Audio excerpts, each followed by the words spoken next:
Bonjour et bienvenue dans ce nouvel épisode de la librairie juridique. Aujourd'hui, je reçois Sacha Bourgeois-Gironde pour Comment le droit nous rapproche de la nature. Voici l'ouvrage. Bonjour, monsieur le professeur. Bonjour, monsieur Girard. Alors, monsieur le professeur, vous êtes professeur d'économie comportementale à l'université de Paris 2 Panthéon-Assas et professeur de droit à l'université de Haïfa. Et vos travaux portent notamment sur la construction des espaces de droit et des obligations communs entre humains et non-humains. Vous êtes l'auteur notamment d'Être la rivière aux éditions PUF en 2020. Alors, monsieur le professeur, je vous remercie déjà de votre venue pour discuter, pour parler de votre nouvel ouvrage qui vient de paraître chez PUF, je crois en mars 2024. Comment le droit nous rapproche de la nature, où vous avez une approche tout à fait singulière, créative, des relations entre le droit, ce nouveau droit, appliqué à ce nouveau regard, je dirais, vis-à-vis de la nature. Ma première question est assez générale, mais c'est quel rôle joue le droit dans la relation entre les sociétés humaines et la nature en termes de simplification cognitive et de stabilité stabilisation sociale, pardon. Merci pour cette excellente question. Je vais commencer par le deuxième point, celui de la stabilité, puis je vais revenir sur le point de la simplification cognitive, parce que le point de la stabilité me semble crucial dans la mesure où je pense que le droit en général a pour vocation de stabiliser les sociétés humaines.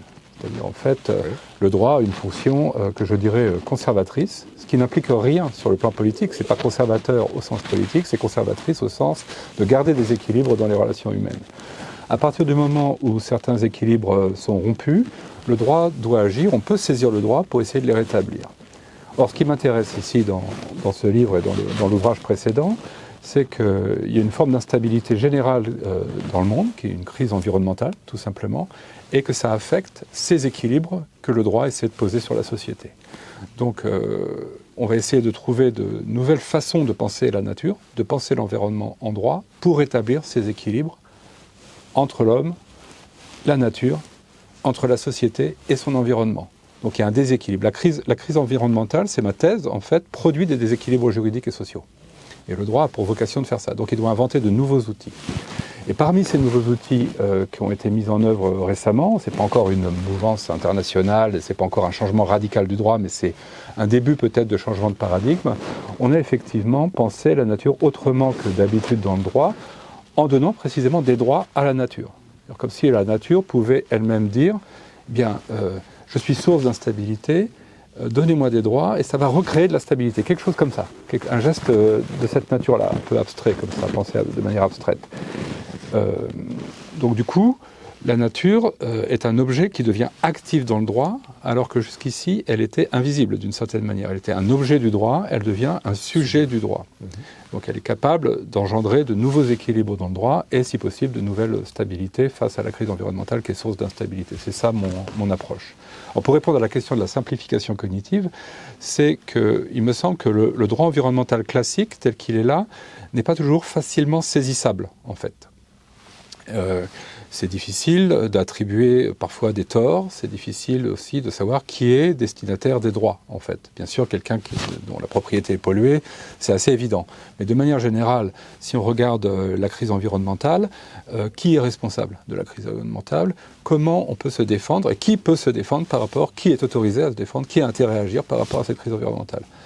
Or, la simplification cognitive vient du fait qu'en donnant par exemple des droits à une entité naturelle, à un fleuve, à une montagne, à une forêt, on simplifie la chose en disant, voilà, là il y a un sujet de droit, il est porteur de droit, il peut rester en justice et revendiquer ses propres droits. Ça simplifie dans ce sens-là. C'est-à-dire que ça rend la chose plus visible et plus active en quelque sorte. Il n'y a pas besoin d'attendre qu'il y ait un impact négatif ou un dommage pour qu'on s'enquiert du bien-être presque de la nature qui a des droits en tant que tel d'être défendu. Alors je vais répondre en deux temps à cette question. Effectivement, comme vous le voyez très bien, il y a la question qu'on ne répare pas simplement un dommage une fois qu'il a lieu. Étant donné que maintenant on a des droits subjectifs ou une personnalité juridique de la nature, c'est ex ante. C'est avant même qu'on peut anticiper le dommage qui va se produire et réagir face à ce dommage. avant même qu'il ait lieu, d'une certaine manière, c'est-à-dire devant la menace, en quelque sorte. Donc ça change un petit peu les choses. Ce n'est pas simplement de la réparation après coup, c'est aussi de l'anticipation et de la défense des droits avant même que le dommage soit produit. C'est une possibilité. Parce que les droits sont là et ils doivent être protégés en tant que tels.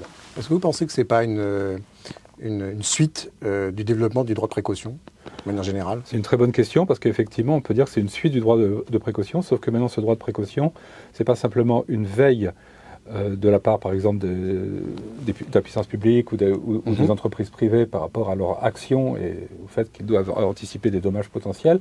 C'est aussi des droits qui sont protégés en tant que tels, des intérêts qui sont protégés en tant que tels et qui appartiennent à une entité différente, en fait, de la nature. Donc ça, c'est le premier point. Ensuite, le deuxième volet de votre question, ce à quoi elle m'amène, c'est de parler de quel droit, en fait, on parle.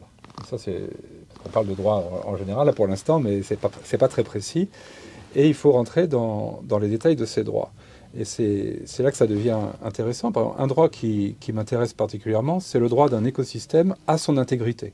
En fait, que veut dire l'intégrité d'un écosystème? Qu'est-ce que ça veut dire qu'on n'a plus le droit de l'utiliser? On n'a plus le droit d'épuiser des ressources naturelles pour des fins humaines, pour des fins d'innovation, par exemple, si c'est des ressources biologiques ou génétiques qui servent à l'innovation en pharmacie, en chimie. Est-ce que ça veut dire ça? Non, ça ne veut pas dire ça. Ça veut dire qu'en fait, il y a des limites qui sont posées, et ces limites sont définies en termes d'intégrité écosystémique, d'intégrité d'un écosystème. C'est-à-dire qu'il y a des états au-delà duquel le fait d'aller utiliser cet écosystème va transformer l'identité de cet écosystème. Et ça, c'est un droit qui correspond finalement, d'une certaine manière, peut-être de manière un peu métaphorique, mais qui correspond au fait de l'intégrité physique d'un individu, en fait, tout simplement. Là, c'est l'intégrité écosystémique. C'est un type de droit qui est défendu dans les droits de la nature. Il y en a d'autres. Si vous regardez, par exemple, un cas typique de droit de la nature, qui est la Constitution équatorienne de 2008, et vous regardez l'article 71 de cette Constitution, vous voyez une liste de droits, vous définissez la nature en général comme sujet de droit, et ensuite vous déclinez ces droits. Il y en a une dizaine ou une quinzaine, comme par exemple le droit à la reproduction de ses cycles vitaux, ou le droit à l'eau, ou le droit à l'air pur, le droit de ne pas être pollué, le droit de ne pas être transformé de manière radicale. Donc ça revient à cette idée d'intégrité écologique. Donc il y a une liste de droits qui sont là, et qui correspondent généralement à des formes de protection qui sont différentes de la simple protection environnementale dans le droit environnemental, puisque ce sont maintenant des droits subjectifs qui peuvent être opposés à des actions ex-ante, comme vous l'avez dit tout à l'heure. Donc la question des droits pose exactement le point que vous avez dit, c'est une anticipation de ce qui peut se passer, pas simplement une réparation une fois que ça s'est passé. Je crois que dans votre ouvrage, vous parlez de bien-être de la nature. Est-ce que c'est pas un trop gros anthropomorphisme? C'en est un. C'en est un très clairement, et c'est d'ailleurs un terme qui me pose problème, et j'en discute dans l'ouvrage. J'essaie de comprendre dans quel sens on peut parler du bien-être d'une entité qui n'est pas animée. C'est pas un animal, c'est même pas une plante, c'est peut-être un fleuve, donc a priori c'est pas vivant et ça n'a pas des états de bien-être. Donc pourtant c'est ce terme-là qui est employé effectivement dans les droits quand ils sont déclinés. On parle de préserver le bien-être du fleuve. Alors comment interpréter cette notion qui est, comme vous le dites, d'apparence tout à fait anthropomorphique? Eh bien, je pense qu'il faut vraiment l'employer dans un sens précisément utilitariste, au sens de l'utilitarisme classique de Mill, de Bentham, qui est en fait de maximiser certains états finaux.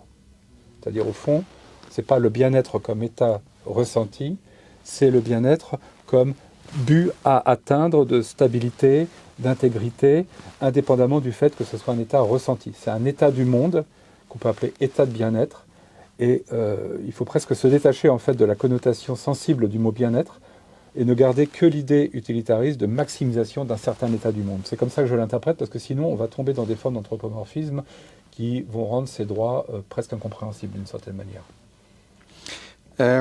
On va parler du changement climatique. Vous disiez tout à l'heure que le droit était un facteur de stabilité dans les relations en général entre les hommes, là les relations entre l'homme et la nature.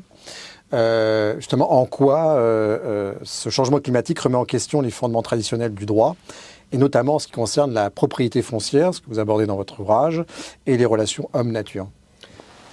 Très bonne question. Je vais d'abord répondre de manière simple en disant qu'il y a actuellement un grand nombre de litiges climatiques, ce sont des contentieux stratégiques le plus souvent, qui vont avoir tendance à s'attaquer à des grandes entreprises, à des grandes multinationales ou à l'État, comme par exemple sur le motif de l'inaction de l'État vis-à-vis de ses obligations par rapport à l'émission des gaz à effet de serre, par exemple. Donc il y a eu un grand nombre de cas, il y a eu un grand nombre d'affaires aux États-Unis, en Europe, l'affaire Urgenda, par exemple, aux Pays-Bas, notre affaire à tous en France, etc.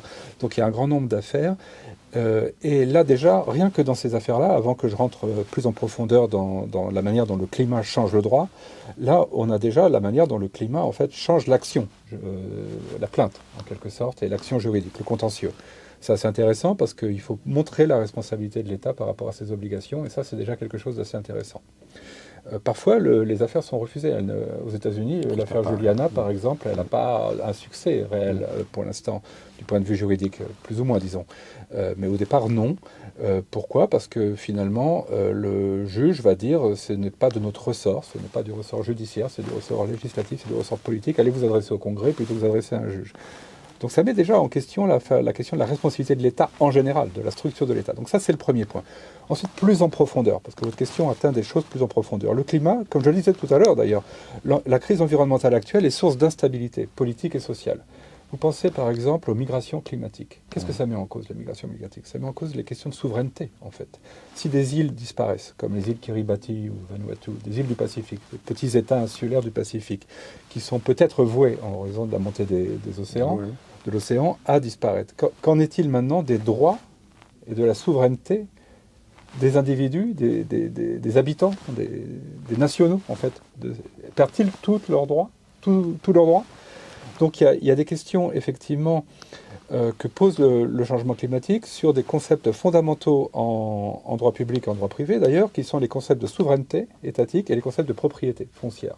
Au fond, ce que ça met en cause, et je vais le dire en une seule phrase, c'est que ces concepts classiques, souveraineté et propriété, ont fait comme si jusqu'ici la nature est une entité pour acquise, qu'elle était stable. On revient sur ce thème de la stabilité, qu'elle était stable de manière définitive. Or, elle montre une très grande instabilité.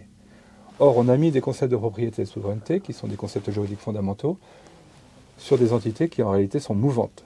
Donc on a fixé des concepts sur une réalité mouvante. Et à partir du moment où ces réalités cessent d'être stables, cette réalité, la Terre tout simplement, qu'on veut posséder, l'océan qui monte, et donc la souveraineté sur la mer, la souveraineté sur les îles, la souveraineté étatique sur un territoire, à partir du moment où ce territoire devient complètement instable, le droit qui a présumé cette stabilité devient lui-même instable. Et donc c'est ça que fait le changement climatique, qui crée finalement une forme que j'appellerais d'instabilité ontologique du droit. Donc il faut le réinventer. Feu le cadastre de Vanuatu. Je veux dire, il faut revoir donc un droit plus agile, plus flexible. C'est ça. Ce que j'appelle des juridictions fluides, en fait, dans certains de mes travaux. C'est exactement ça. Je me suis intéressé à la Nouvelle-Zélande, mais aussi à la question des droits territoriaux des aborigènes australiens. En Australie, dans les années 1800, au moment de la colonisation, au milieu du 19e siècle, il y a un système cadastral qui s'appelle le système Torrens qui a été mis en place et qui, au fond, a fixé le territoire, un cadastre, tout simplement, alors que le rapport au territoire des aborigènes qui précédait ce système-là était comme si c'était des cadastres mouvants, en quelque sorte. C'était des choses fluides, évolutives, dynamiques, en fait. C'était des cadastres dynamiques. C'était comme des chemins plus que des clôtures, d'une certaine manière. Et ce à quoi nous amène l'instabilité environnementale, et pas simplement de la terre, mais de la mer, de l'air, enfin de tout ce qui constitue nos environnements, nous amène à repenser finalement des cadastres mouvants. Et ça implique évidemment des choses très différentes sur la manière dont on conceptualise la propriété et la souveraineté dans le droit classique. C'est passionnant. En quoi le concept d'animisme juridique, moi j'aime beaucoup cette approche, et le droit des processus naturels offre-t-il des perspectives différentes sur la relation entre les humains et la nature dans le domaine juridique ? Alors je vais commencer par le côté processus naturel, parce que c'est la suite exacte de ce qu'on vient de se dire. Qui est finalement, le droit a eu tendance non seulement à envisager des entités stables, mais aussi à fixer ces entités, même les droits de la nature, d'une certaine manière, même le fleuve Wanganui qui a acquis la personnalité juridique en Nouvelle-Zélande, est une entité qu'on peut délimiter géographiquement, administrativement, donc ça reste en fait encore des droits de la nature qui sont cadrés sur des réalités administratives et géographiques préexistantes, même si Dans le cas du Wanganui, la couronne n'a plus de propriété publique sur la partie sur laquelle elle avait une propriété publique. Ça reste le fleuve Wanganui tel qu'il est. On parle d'une entité fixe, quand bien même c'est un fleuve et qu'il coule. Vous prenez la nature en Équateur, qui a reçu ses droits subjectifs dans la Constitution, ça reste la nature équatorienne. C'est la nature dans les bornes d'un État souverain. C'est pas la nature en général. Or, il y a cette espèce de présupposé que j'appelle présupposé fixiste dans le droit qui est finalement peut-être inadéquate par rapport à ce qui se passe. En réalité, en termes toujours de crise environnementale, qui sont en fait des processus climatiques, des événements météorologiques. Donc je pense qu'il faut déplacer le cadre de pensée du droit qui est essentiellement fixiste à travers les concepts de souveraineté et de propriété, vers des processus, effectivement, qui sont des choses peut-être invisibles. Donc mon prochain travail, ça portera sur la neige. Mon prochain livre, ça sera un travail sur les droits liés à la neige comme phénomène. Je pense qu'il faut prendre en compte dans le droit davantage les phénomènes plutôt que les entités, les processus plutôt que les réalités tangibles, en quelque sorte. Donc ça, c'est le premier point sur les processus naturels. Mais je voudrais répondre, parce que c'est une question fondamentale, et je la garde donc pour la fin, sur la question de l'animisme juridique. L'expression n'est pas du tout de moi. L'expression, en tout cas en France, a été proposée par la juriste Marie-Angèle Hermite dans un article classique, maintenant précurseur en réalité sur les droits de la nature.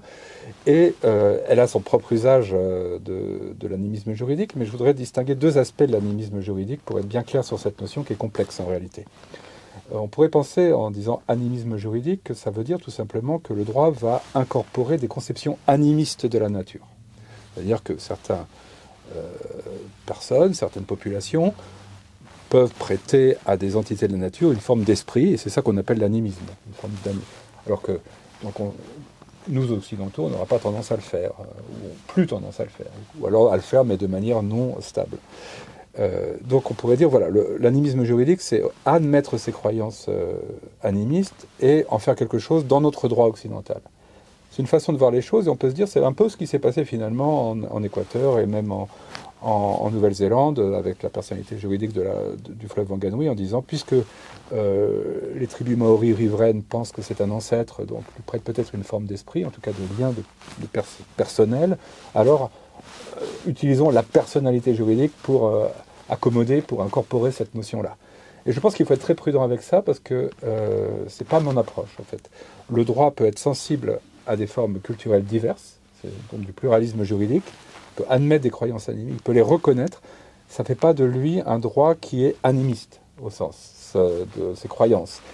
En revanche, il y a une deuxième notion d'animisme juridique, et celle à laquelle je tiens, c'est que le droit peut décider que telle entité devient un agent actif, plus ou moins, devient une personne. Donc le droit, techniquement, peut être animiste au sens, il peut décider que vous êtes une personne naturelle. L'ex-base est une personne morale. C'est une forme d'animisme au sens où on lui donne des droits maintenant, on lui donne la possibilité d'agir en justice. Eh bien, l'animisme juridique, c'est tout simplement, dans un sens très plat, et qui peut rejoindre, mais seulement partiellement, l'autre forme d'animisme culturel, la possibilité qu'a le droit d'animer des entités, et donc pourquoi pas des entités naturelles. Alors j'ai une question d'ingénu. Puisqu'on se rapproche de la création d'une personnalité juridique qui serait propre à la nature, un peu comme on a créé la personne morale, on parlait beaucoup de droits, mais est-ce que la nature aurait des devoirs ? Excellente question. Dans le texte que je connais le mieux, ce qui s'appelle le Te Awatupua, donc le texte qui donne cette fameuse personnalité juridique au fleuve Wanganui, dont on parle beaucoup aujourd'hui. Donc, en 2017. En mars 2017, exactement. Il y a l'idée que le fleuve, donc, qui s'appelle aussi Te Awatupua dans le texte de loi, c'est à la fois le nom du texte de loi et le nom du fleuve lui-même, de l'entité personnalisée, a des droits, des obligations, des responsabilités, comme toute personne morale. D'accord. Comme toute personne légale. Ouais. C'est ce qui est écrit. Alors là, vous me dites, mais qu'est-ce que c'est les obligations d'un fleuve ? Alors là, ça devient une question extrêmement difficile. On peut dire, dans ce cas-là, en fait, c'est les obligations des gardiens du fleuve qui sont responsables devant la loi s'il y a une mauvaise gestion qui peut leur être imputée. Si une personne se noie dans le fleuve est-il tenu responsable de cette noyade, de la mort de la personne, du dommage causé à la personne ? C'est une question, c'est un abîme en fait conceptuel. d'une certaine manière. Il a des responsables. Donc si un enfant commet une erreur, ça sera ses parents qui seront tenus responsables. Donc là, c'est pareil. En fait, oui, c'est ce qu'on disait tout à l'heure. Ça ressemble plus à un mineur incapable, sous tutelle. Et donc, du coup, les droits, ils sont afférés. En revanche, en termes de devoirs, c'est un peu difficile à mettre en œuvre actuellement. Mais il y aurait des responsables, effectivement. Oui. Il y aurait des responsables. Et pourtant, dans le texte de loi, il y a bien dit qu'il y a des responsabilités. Liability, en anglais, dans le texte originel de ce fleuve.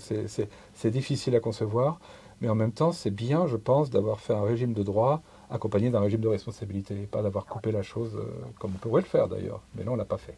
Alors, moi, je comprends bien l'intérêt de créer une personnalité juridique propre à la nature. Parler de droits intrinsèques, mais fondamentalement, est-ce que ce sont véritablement des droits intrinsèques? Parce que, on le disait, c'est plutôt se prémunir contre une dégradation, contre des problèmes liés au changement climatique ou une dégradation de la nature. Mais in fine, ça profite à l'homme. In fine, il a un intérêt, lui, extrinsèque évidemment, à ce que la nature soit protégée en tant que telle. Je pense que c'est une conciliation des deux, en fait. C'est-à-dire qu'effectivement, on ne peut pas échapper à une forme d'anthropocentrisme juridique, au fond. Dans ce cas, on va continuer avec ce cas du fleuve Wanganui. Ce que reconnaît surtout la loi votée, parce que c'est une loi, c'est pas la décision d'un juge, c'est une loi qui a été votée. C'est finalement des droits et des croyances aussi des peuples autochtones, des tribus qui sont riveraines de ce fleuve, et la manière dont on reconnaît leurs droits et leurs croyances, finalement, de façon peut-être assez étrange, c'est d'avoir donné des droits au fleuve lui-même, plutôt qu'une simple reconnaissance culturelle, qui pourrait aussi être le cas. Et donc, la personnalité juridique devient une forme de reconnaissance indirecte des droits et des croyances. Donc, ce sont des droits humains, en quelque sorte, qui sont visés derrière cette personnalité juridique de nature. Est-ce qu'on peut dissocier les deux? Parce que je pense que c'est un peu ça le sens de votre question. Clairement aussi, dans les cas sud-américains, en Bolivie, en Équateur et en Colombie, c'est les trois pays dans lesquels il y a le plus, on va dire, de droits de la nature. C'est fait sur arrière-plan de reconnaissance de valeurs et de droits indigènes, en quelque sorte, des populations indiennes originelles. Donc, est-ce qu'on peut imaginer ça autrement, indépendamment d'intérêts humains? Je pense que ce n'est pas tout à fait le cas dans l'état actuel des choses, mais pourquoi pas? Pourquoi pas au sens où, finalement, à partir du moment où on décide que un certain segment de la nature, un certain segment de l'environnement, une certaine cause environnementale devient un point de crispation, un centre d'intérêt suffisant, alors pourquoi pas agglomérer des droits autour de ce centre d'intérêt en tant que tel, indépendamment des intérêts humains, en fait. Finalement, ça peut être l'intérêt de la société d'isoler un fleuve comme centre d'intérêt pour la société. Peut-être c'est ça aussi qui se fait à travers ces droits. Prenons un cas complètement différent, le fœtus. Il y a des grands désaccords juridiques et conceptuels et politiques et sociaux, idéologiques, etc. autour de ça. Donc avant qu'on ait décidé de donner des droits à la femme, à la mère, en fait, de l'avortement, on a constitué le fœtus comme centre d'intérêt pour la société, avec tous les désaccords. Et à partir de là, on a décidé à qui faut-il attribuer les droits. Alors là, c'est pas au fœtus en tant que tel, c'est peut-être à la mère. C'est des questions qui sont toujours en discussion d'ailleurs. Pour un fleuve, c'est pareil. À qui on attribue les droits? Est-ce que c'est vraiment à la société? Est-ce que c'est vraiment aux tribus locales qui habitent là? Ou est-ce que c'est au fleuve lui-même? Et tout ça a été précédé, en fait, vraiment historiquement, de ce que j'appelle la constitution d'un centre d'intérêt à travers, en Nouvelle-Zélande, une très longue période de transition postcoloniale qui est le tribunal de Waitangi, qui a duré en gros de 1975 à 1990, qui prenait en compte tous les griefs maoris, tous les intérêts de la société. Donc certaines choses ont été constituées comme centre d'intérêt, c'est le cas du fleuve Wanganui. Et après, la question du législateur, en l'occurrence, c'est de dire, mais à qui, du coup, faut-il donner des droits? Et la manière de régler les conflits autour de ce centre d'intérêt, qui sont des conflits historiques en fait, qui remontent à la colonisation, c'est de dire, bon, plutôt que de les donner aux tribus riveraines, qui finalement gardent une forme de crispation, plutôt que de les garder à la couronne souveraine du territoire, donnons-les au fleuve, et c'est une manière de déminer en fait. De simplifier. De simplifier. Ouais. On revient à la simplification cognitive, et à la création d'une forme de stabilité face à une instabilité, à des conflits culturels et historiques qui étaient là. Donc c'est intéressant cette notion de centre d'intérêt parce qu'elle va nous dire, voilà, la société parle de ça, beaucoup de gens parlent de ça, beaucoup d'intérêts divergents parlent de ça, et maintenant, à qui faut-il donner les droits, pour simplifier et pour régler ce conflit. C'est comme ça que ça a été fait en fait. Petite dernière question, peut-être évoquer le seul cas en Europe, en Espagne, d'attribution de la personnalité juridique à la nature, à une lagune en l'occurrence. Oui. Peut-être nous expliquer dans quel contexte et pourquoi est-ce que ça ne s'est pas développé dans d'autres pays peut-être européens? Oui, alors ça, on verra ce que l'avenir nous réserve, mais en tout cas en 2023, effectivement, le Mar Menor, qui est une lagune près de Murcia, dans le sud de l'Espagne, qui était extrêmement polluée, qui était envahie par des algues probablement, et par des micro-organismes qui rendaient la chose imbaignable, morte quasiment, en fait, a acquis une personnalité juridique qui a été votée au Parlement espagnol, au Sénat, sur la base en fait d'une mobilisation de riverains et de scientifiques et de juristes de l'université de Murcia, en réalité. Alors ce qui est très intéressant dans ce cas-là, c'est que justement il n'y a pas de droits autochtones, post-coloniaux, au sens de l'Amérique du Sud ou de la Nouvelle-Zélande. On est dans un contexte européen et on va isoler cette lagune pour des raisons de préservation environnementale. Là pour le coup, le centre de l'affaire, le centre d'intérêt, c'est l'environnement. C'est la qualité environnementale de cette lagune qui était en train de mourir, et donc qui devenait un environnement quasi invivable aussi. Et là, donc, il y a une coalition de personnes intéressées par cette cause qui vont porter le projet et qui vont utiliser effectivement la personnalité juridique parce qu'elles ont estimé que le recours au droit environnemental classique n'était pas suffisant pour protéger cette lagune. Alors, est-ce que ça va être efficace? C'est une véritable question que j'ignore pour l'instant. D'accord. Pourquoi ça ne se développe pas davantage en Europe? D'abord parce qu'on est justement, jusque-là, c'était souvent des contextes postcoloniaux et à part les Samis dans le nord, qui ne sont pas d'ailleurs intéressés, dans le nord de l'Europe, les peuples Samis, qui ne sont pas forcément intéressés par la personnalisation juridique de la nature, mais par d'autres droits territoriaux, il n'y a pas de population indigène en Europe. Donc ça ne peut pas être fait dans ce cadre-là.